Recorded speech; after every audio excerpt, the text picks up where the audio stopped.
নমস্কার বন্ধুরা, আজকে একটা বিষয় নিয়ে আসবো। এই বিষয়টা প্রচুর পরিমাণে ক্লায়েন্টরা এসে আমাদের চেম্বারে এসে বলে, সেটা হলো কর্মক্ষেত্রে শত্রুতা। দেখুন, কর্মক্ষেত্রে শত্রুতা এটা কিন্তু ম্যাক্সিমাম মানুষের সাথেই কিন্তু হয়ে থাকে। সেটা অবশ্যই ভাবি এই শত্রু যোগটা কিন্তু রাহুর জন্য কিন্তু হয়ে থাকে।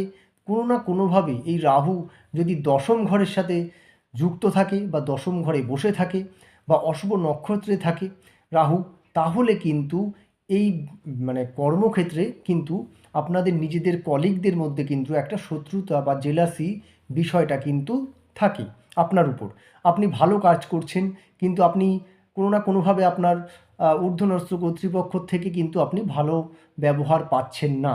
সেক্ষেত্রে অবশ্যইভাবে আপনি চার্টটা অ্যানালাইসিস করবেন যে আপনার চার্টে রাহু কোন অবস্থানে আছে। এবার কোনোভাবে যদি রাহু দশম স্থানে দৃষ্টি দেয়, সেক্ষেত্রে কিন্তু সমস্যা আসবে। এই জন্য রাহুর অবশ্যইভাবে প্রতিকার আপনারা করিয়ে নেবেন। নমস্কার।